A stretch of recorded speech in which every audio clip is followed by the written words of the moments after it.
It's okay. I'm just glad no one was hurt. Paimon noticed you doing something too, Dainslef. Were you helping get them out? Of course. When I asked Nefer to conduct this investigation, I was not naive to the dangers involved. I had a duty to ensure your safety. Good to know your sense of justice is still intact after all these years. I take that to mean that you saw the truth. That comes as a great relief. I certainly did. And thanks to your help, I also managed to trap Rerir inside the chess set. Whoa, really? How'd you manage that? Well, to be honest, I sensed that something was wrong long before we made it to the temple. By using this fragment to probe into Rerir's past, well, the monster formerly known as Rerir, it seems I alerted him. I was tracking him, then he caught on and started tracking me too. Can't say I'm surprised. But how did he track you through your thoughts alone? That shouldn't be possible. Rerir was a secret agent who reported directly to the Vinster King. He is an expert at finding a trail and hunting down his pursuers. No wonder.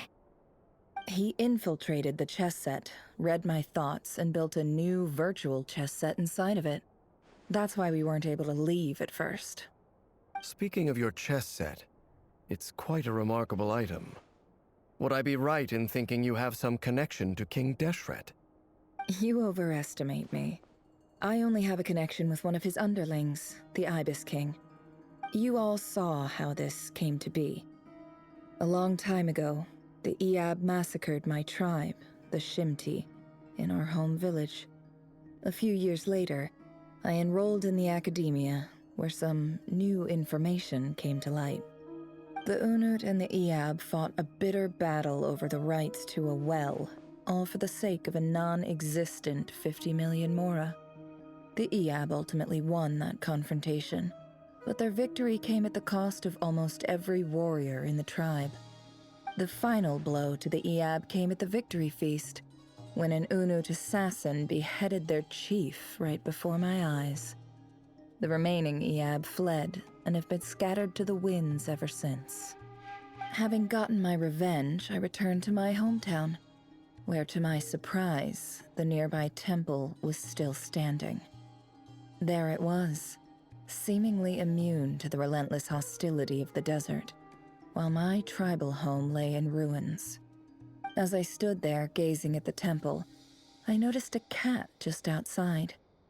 This cat, as it turned out, was home to the spirit of the Ibis King. He led me to a gate deep inside the temple, and there he made a deal with me. This chess set is my gift from the Ibis King. The chessboard within is made to the same specifications as the one in the mausoleum of King Deshret, and represents his power of piercing analysis. With this chessboard in its container, I gained a certain ability to perceive hidden secrets. Now, you could conclude that the Ibis King simply wanted to give the people of this world the power to seek the truth, but I don't believe that's the full story. Every god plays favorites. Their hearts are as fickle as any human's, full of secrets, perversions, egotistical tendencies. But precious few gods are willing to admit this. It is the same with all powerful forces, including fate itself. Their gaze falls preferentially upon a select few. As you rightly point out, this is an act of favoritism. If you're alluding to the Abyss, then yes, I agree. Gather the others. It's time to share everything I've learned.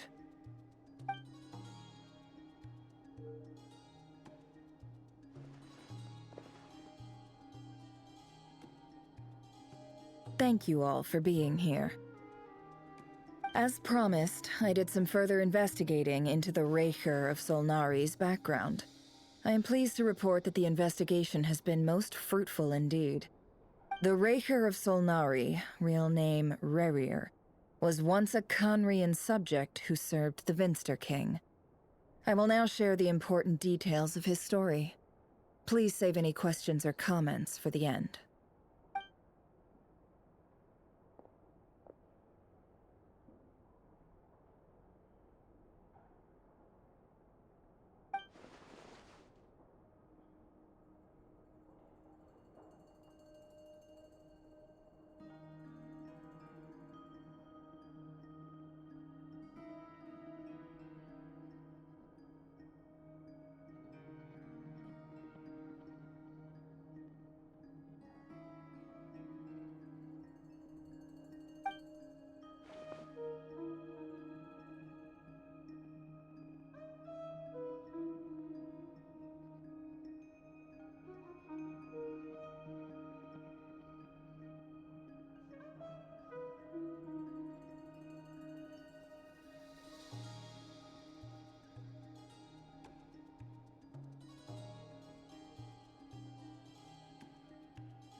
So that's why he's so obsessed with the moon.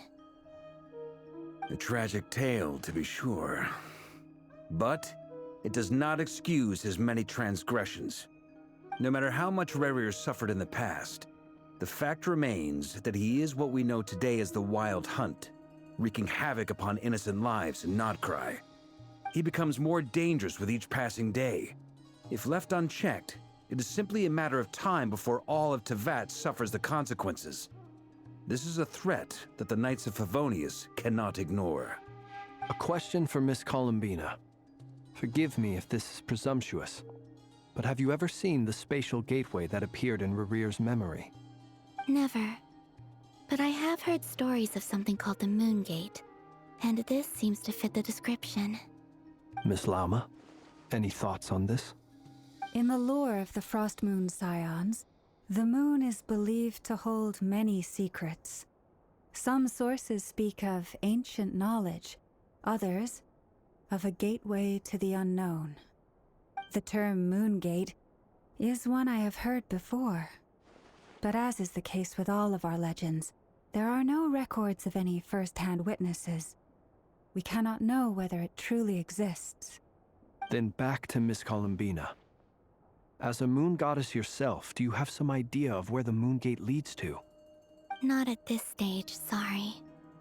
I do hold the power of the Frost Moon, and my strength is recovering well. I can sense that the gate would open at my command, but... But there's more to the power of the Frost Moon than that? Yes. A moon goddess has the right to open the Moon Gate, since it is a path to the moon. But as never mentioned, holding open a spatial gateway takes a huge amount of power. And right now, I need to conserve my energy to fight the Reihir of Solnari. I'm afraid this is one mystery we may have to leave unsolved for now. I agree.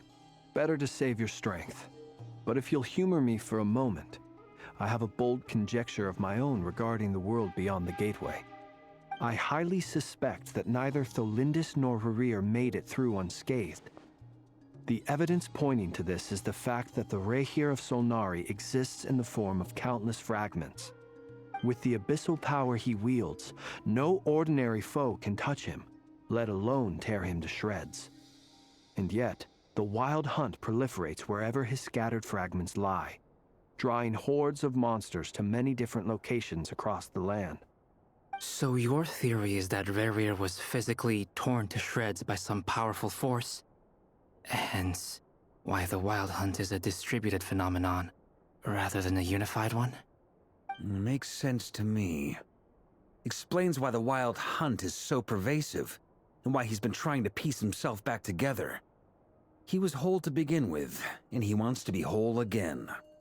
Without the power of the Abyss on his side, he almost certainly would have perished the moment he was torn apart. But the Abyss, much like a curse, has kept him alive. I could not agree more. The power of the Abyss is most surely a curse. It is a compelling explanation, and one that accords with my present understanding of Abyss creatures. Whether the life form in question is primitive or advanced, if a curse has extended its lifespan unnaturally, it will continue to survive in spite of everything. This raises some interesting questions. I will run some experiments and see if there is any validity to my suspicions. That being said, regardless of whether my research bears fruit, I would like to thank Miss Nefer for conducting such a thorough investigation. Already, it has greatly enriched my understanding of the entity we face. My pleasure, Mr. Albedo. I too hope that the information I have shared today proves useful as we look to formulate the next stage of our plan. Hey! What is it, Dainslef? You look really upset! It's just... when I think of the man I once knew as Rerir, I struggle to understand why things had to turn out like this. The two of you used to be friends, didn't you? I don't know if these words will bring any comfort, but my heart goes out to you. Mine too. We can never know all the hows and whys of the way things are. The moon and stars are full of untold secrets and lies, and the skies are host to many more mysteries than these alone. Yet, none of that can begin to compare with the complexity of human life. Those are the first comforting words I've heard in a long time. Thank you, both. Well, I think this is a good place to end today's meeting. I'm sure Nefer needs some time to recover.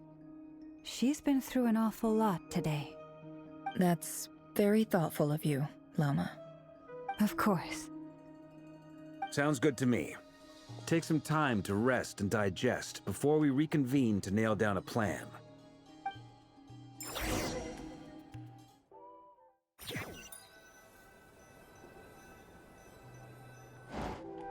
Hey, is this a bad time? Hope I didn't kill the conversation.